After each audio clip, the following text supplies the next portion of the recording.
ప్రతిపక్ష హోదా రావడానికి నిబంధనలు ఉన్నాయి. ఆ నిబంధనలకు అనుగుణంగానే ప్రతిపక్ష హోదా ఇవ్వాలా లేదా అనేది స్పీకర్ గారు నిర్ణయించేటువంటి అంశం. వారికి ఏదైతే పర్సంటేజ్ ఉండాలో, ఇన్ని సీట్లు ఉండాలి అనేటువంటి నిబంధన ఏదైతే ఉందో అన్ని సీట్లు లేవు కనుక ప్రతిపక్ష హోదా అనేది ఇవ్వడం అనేది కష్టం అనేది అందరికీ తెలుసు. ఏదేమైనప్పటికీ నిర్మాణాత్మకంగా వారు అసెంబ్లీకి అటెండ్ అయ్యి ప్రజా సమస్యల మీద గళం వెప్పే అవకాశం వారు ఖచ్చితంగా ఉంటుంది, మాట్లాడే అవకాశం ఉంటుంది. కానీ అసలు అసెంబ్లీకి రాకపోతే ఇప్పుడు నిన్న మొన్నటి వరకు మనం చూసాం, గౌరవ సభ అని చెప్పి మనం అనుకునేది కౌరవ సభగా మార్చేశారు.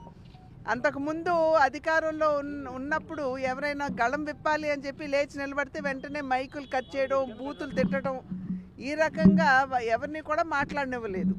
కానీ ఇవాళ మీరు ప్రతిపక్ష హోదా లేకపోయినా మీరు గెలిచినటువంటి ప్రతినిధులుగా అసెంబ్లీకి వచ్చి ప్రజా సమస్యల మీద గళం విప్పొచ్చు.